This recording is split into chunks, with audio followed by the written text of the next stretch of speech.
জানেন যে এই বাংলাদেশের প্রেসিডেন্ট হাসিনা তার ভূমিকে নিয়ে পিছনের দরজা দিয়ে যেভাবে এসেছিল সেইভাবে পিছনের দরজা দিয়ে পালিয়ে গেছে এবং তার রেখে যাওয়া যে এই সন্ত্রাসী গ্রুপ এখানে আছে বাংলাদেশ তথা বহির্বিশ্বে আমরা তাদেরকে প্রতিহত করতে আমরা আজকে এখানে এসেছি।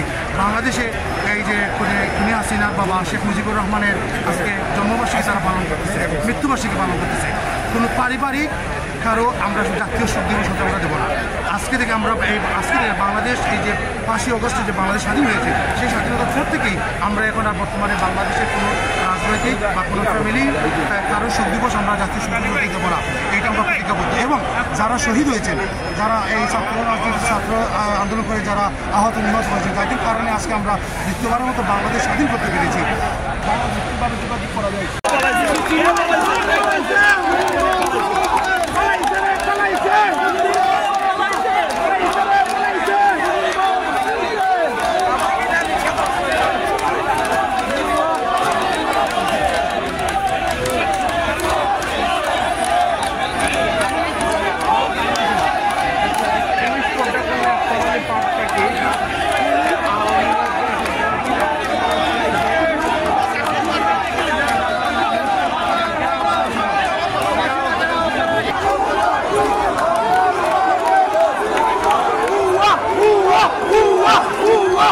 Yeah!